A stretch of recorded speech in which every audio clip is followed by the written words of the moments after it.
Baik, Assalamualaikum warahmatullahi wabarakatuh. Perkenalkan, nama saya Wida Artina Putri dengan NIM 7211419171. Di sini saya akan mempresentasikan mengenai implikasi etis dari teknologi informasi bab 10 Sistem Informasi Manajemen. Pertama adalah cakupan perspektif versus cakupan deskriptif. Untuk cakupan perspektif sendiri, menentukan bagaimana MIS atau MIC sebaiknya dikembangkan dan digunakan di dalam perusahaan. Lalu cakupan deskriptif adalah menjelaskan bagaimana hal-hal sedang dilaksanakan. Pembatasan masalah yang pertama ada moral, yaitu tradisi atau kepercayaan mengenai perilaku yang benar atau yang salah atas institusi sosial dengan sejarah dengan seperangkat aturan. Untuk etika sendiri adalah sekumpulan kepercayaan standar atau teladan yang mengarahkan, yang merasuk ke dalam seseorang atau masyarakat. Lalu ada hukum. Hukum sendiri adalah peraturan perilaku formal yang ditetapkan oleh otoritas yang berwenang, seperti pemerintah terhadap subjek atau warga negaranya. Lalu ada Undang-Undang Komputer di Amerika Serikat. Pertama ada hak dan batas akses data. Terdapat di Undang-Undang Kebebasan Informasi tahun 1966. Lalu ada privasi. Terdapat pada Undang-Undang Privasi Komunikasi Elektronik tahun 1968. Dan kejahatan komputer. Terdapat ada di dua undang-undang. Yang pertama Undang-Undang Keamanan Komputer Usaha Kecil dan Pendidikan serta Undang-Undang Perangkat Akses Palsu dan Kejahatan serta Penipuan melalui komputer.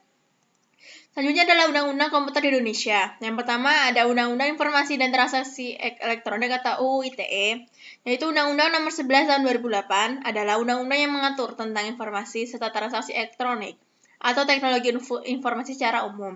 Lalu yang kedua ada Undang-Undang Perlindungan Hak Cipta atas program komputer, yaitu ada di Undang-Undang Nomor 28 Tahun 2014 tentang Hak Cipta, Pasal 1 Ayat 9, Pasal 6, Pasal 11 Ayat 2, Pasal 40 Ayat 1, dan Pasal 45, serta Pasal 46 Ayat 2 dan Pasal 59 Ayat 1. Lalu meletakkan moral, etika, dan hukum pada tempatnya. Penggunaan komputer di dunia bisnis diarahkan oleh nilai moral dan etis manajemen, spesialis informasi, dan pengguna, serta hukum yang berlaku.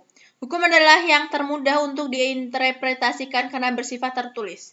Tetapi etika tidak terdefinisikan demikian tepatnya dan mungkin bahkan tidak disetujui oleh semua anggota masyarakat. Wilayah etika komputer yang kompleks inilah yang saat ini sangat banyak diperhatikan. Kebutuhan akan budaya etika. Bagaimana budaya kita diterapkan? Ada 3 metode. Pertama, kredo perusahaan. Kedua, program etika. Dan ketiga, kode perusahaan yang disesuaikan. Untuk kredo perusahaan sendiri ada pernyataan singkat mengenai nilai-nilai yang ingin dijunjung perusahaan. Untuk program etika sendiri ada aktivitas yang didesain untuk memberikan petunjuk dalam menjalankan kredo perusahaan. Dan ada kode perusahaan yang disesuaikan. Meletakkan kredo program dan kode pada tempatnya. Kredo perusahaan memberikan dasar untuk pelaksanaan program etika perusahaan. Kode etik tersebut menggambarkan perilaku tertentu yang diharapkan dilaksanakan oleh para karyawan perusahaan dalam berinteraksi antara satu sama lainnya dan dengan elemen-elemen lingkungan perusahaan tersebut. Lalu alasan dibalik etika komputer.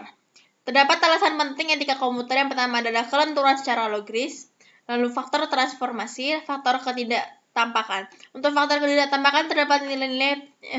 Yang pertama, nilai programan yang tidak tampak, perhitungan yang rumit yang tidak tampak, dan penyalahgunaan yang tidak tampak.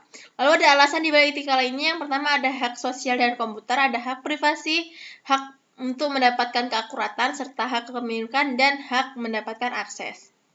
Lalu audit informasi. Terdapat jenis-jenis auditor. Yang pertama ada auditor eksternal atau external auditor. Lalu ada auditor internal, internal auditor. Ada komite audit atau audit komite. Dan direktur audit internal atau director of internal auditor. Lalu menerapkan etika dalam teknologi informasi. Pertama, kode etik. Kode etik dan perilaku profesional ACM.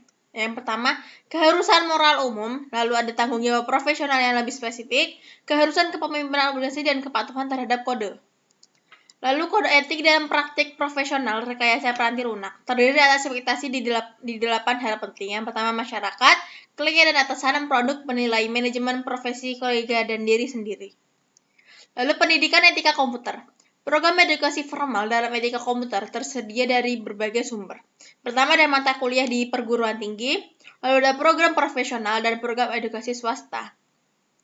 Etika dan CAO. CIO dapat memenuhi ekspektasi pelaporan keuangan dengan cara mengikuti program-program yang mencakup hal-hal sebagai berikut. Yang pertama, mencapai tingkat pemahaman yang lebih baik akan pemahaman prinsip-prinsip akuntansi.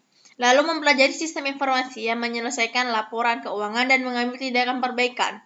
Lalu mendidik eksekutif perusahaan mengenai sistem keuangan, lalu mengintegrasikan ke dalam sistem informasi alarm yang memperingatkan eksekutif terhadap aktivitas yang membutuhkan perhatian, secara aktif berpartisipasi di dalam memberikan informasi keuangan kepada elemen lingkungan, dan terakhir mengendalikan dengan ketat keuangan yang dihabiskan untuk sumber daya informasi. Lalu ada pengaruh Sarbanes-Oxley. Sarbanes-Oxley adalah Undang-Undang Perlindungan Investor dan Reformasi Akuntansi Perusahaan Publik tahun 2002.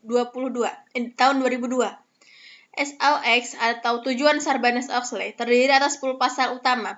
2 di antaranya secara langsung memenuhi unit pelayanan informasi perusahaan. Pertama, CIO dan CFO harus menandatangani laporan keuangan.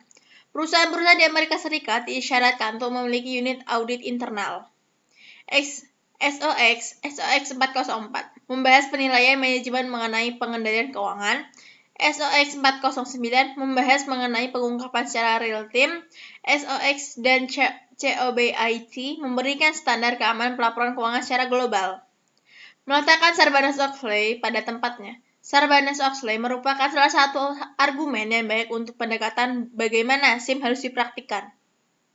Perusahaan dan CIO yang menerapkan SIM sebagaimana digambarkan seharusnya tidak menghadapi kesulitan untuk memenuhi persyaratan SOX. Dengan kata lain, SOX adalah mengharapkan eksekutif sistem keuangan dan TI untuk bekerja bagaimana mereka seharusnya bekerja, yaitu secara etis. Sekian dari saya, bila ada salah kata mohon maaf. Wassalamualaikum warahmatullahi wabarakatuh.